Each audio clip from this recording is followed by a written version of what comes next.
Beach FM, locals talking to locals. Welcome Tim Costley from the National Party into the studio. Tim was the wing commander overseeing operational airworthiness at Otaki and is now Nationals candidate in Otaki for the 2020 general election. Welcome, Tim. Kia ora, it's fantastic to be here. Thanks for coming into the studio. Did I say that right? Otaki? No. Yeah. I did? Well, near enough. Otaki, yeah. Very we can nice. work with that. Good. Tim, it's been obviously quite well reported that you've got a military background, and I do want to get stuck into that. But first of all, I'm keen to find out a little bit more about your family background. Where did you grow up? And the sorts of things from your upbringing that have shaped you into the person I see before me today. Yeah, so what can I tell you? I'm 40 years old. I'm married to Emma. We've got 3 daughters, all at school here in Waikanai. And I grew up in Palmerston North. Mum and Dad were school teachers. My wife's parents are actually school teachers as well. She's got family in Levin. I grew up, went to school at Palmerston North Boys High, pretty traditional school, went to university and then joined the Air Force from there. So grew up with pretty simple upbringing, but fantastic. And it's that kind of experience growing up that I want my kids to have as well. Yeah, fantastic. And such a great place to do it, and Waikanai so beautiful. Yeah, couldn't think of a better place. That's gorgeous.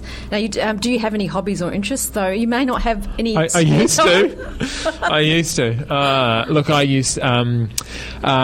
I run a little bit. I still try and exercise as much as I can, just to a bit of mental headspace more than anything.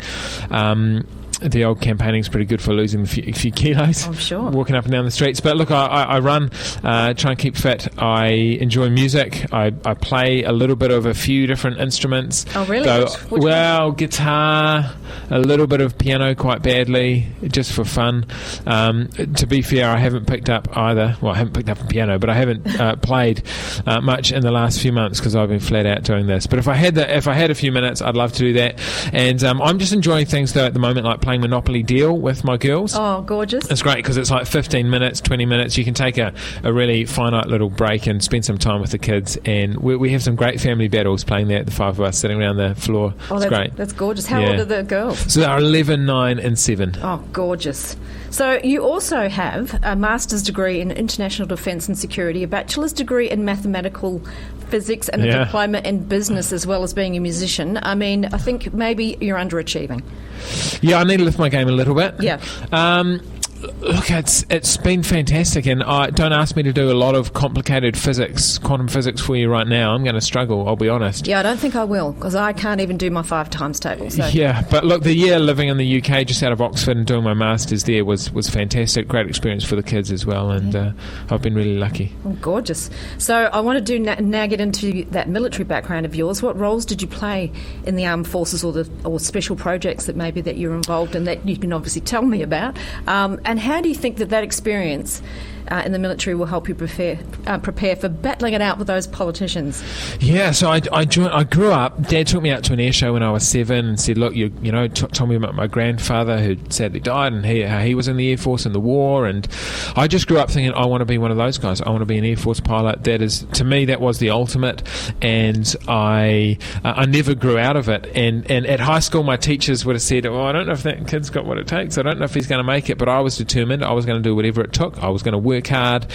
I got fit. I had to get fit. I had to learn to swim. But I got there, and I became a helicopter pilot, deployed to Afghanistan, East Timor, the Solomon Islands. So I did flew rescue missions in New Zealand, all this stuff which was fantastic that I dreamed of. But I think the thing that's really going to help me is I had a lot of other experiences. I was sent with 2 Australians to Papua New Guinea to plan free and fair elections there in 2012. I ran the evacuation of Rena when she ran aground, Fiji after Cyclone Winston, cyclone relief. I got all these unusual jobs, and the skill set I developed, or I guess the thing I had to get good at, was quickly understanding local culture and customs, adapting to the new challenges, but being able to lead effectively through that in a way that's respectful of the culture that you might be in, whether that's another country or just a different government department you're working with. Sure. And I think as an MP, you know, one day I might be helping someone with housing, one day immigration, one day it might be health, transport, education.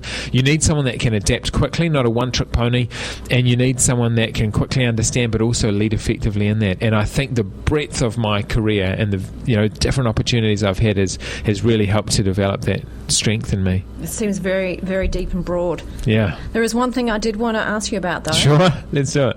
So I've read that you're an aide to Prince William. Now, when I read that, I sort of went a bit Downton Abbey, like, here you are, sir. Here is your. Yeah. What does that mean? So I was what they call the equerry. It's the sort of royal military aide. Back home, they would run the diary for the prince. In New Zealand, obviously, the diary is pretty firm. The royal tour is really planned, and you're travelling with them. It's somewhat of a ceremonial role. But there's little opportunities. I'll tell you one really quick story. Yes.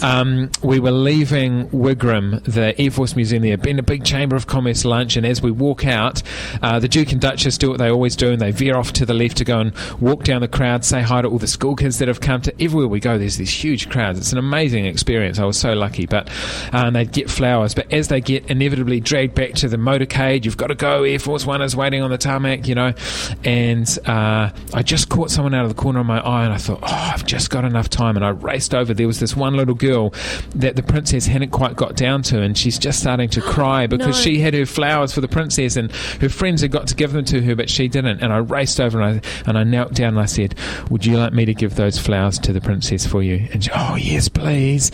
And I take them back and I give them to her on the plane, and they go back to Government House with her. But I couldn't hold up the motorcade, I couldn't change the whole royal tour, but I could just help one little girl. And I think for me, coming into Parliament as your next MP, I hope, I know I can't change the world, but I do believe I can make a world of difference to the people I work for and serve one at a time, like that little girl with the flowers. I can just make a difference, and I think one person at a time is enough. Those ones add up and they really do count. Oh, that is a gorgeous story. I'm so pleased that the flowers got to but that broke my heart a little bit. That's a lovely story though. It is, and it's things like that. I've always been motivated by people and by the one. That's why I formed the Missing Wingman Trust, the Air Force charity that looks after Air Force families. For me, it's always been about the one, because they're often lost, but they really do matter. And I think of the things we helped, a young family who'd had a stillborn child, right, really rough situation, and 18 months after that, I found out they're still saving up for a headstone, and I was like, just send me the bill. And we paid for it on the spot. And a couple of weeks later they had a place to go and remember their child. And for me, that's what it's always been about. It's about helping those people, the ones and the twos, and and it's heartbreaking, but to think that you can make a difference, and actually slowly that does make a difference to our community, and I hope to our nation. It's nice to know that there are people out there that do that still. So your predecessor, the Honourable Nathan Guy, has been the Otaki MP since 2008.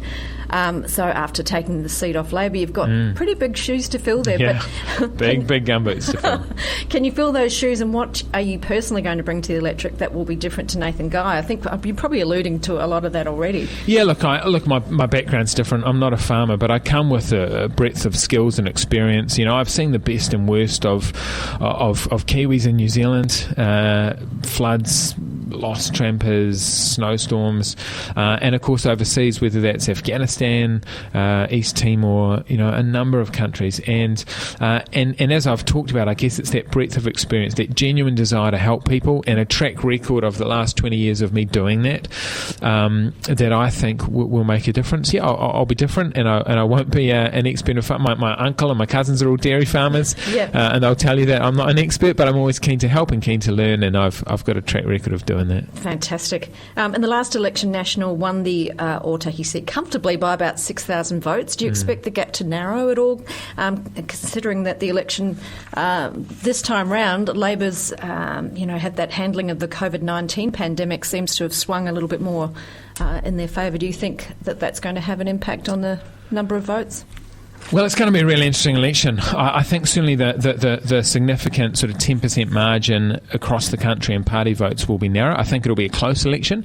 I absolutely think that we're going to win, and I think National have the plan moving forward that this country and this region need. In terms of the local one, look, it'll be interesting. I'm just out there working hard every day. I'm knocking on every door, visiting every business, every community group, and I get that response everywhere I go. People have seen that I've been the one person that's that's been working hard in this electorate for months and months now, that I've not only knocked on their door but their friends. I've visited them. Someone saw me at their work, the local market, and I'm encouraged by that. But I'm going to keep working really hard, not just because I want to earn that majority in my own right, but because actually we need a hard-working MP to represent our region locally. And I tell you what, if people aren't doing the hard work now, I have little confidence they'll do it after the election. So I'll just be the guy that keeps working hard and see what comes. And what issues, out of that door knocking and speaking that you've had with people, what issues are they bringing up with you in Otaki specifically? Well, other than the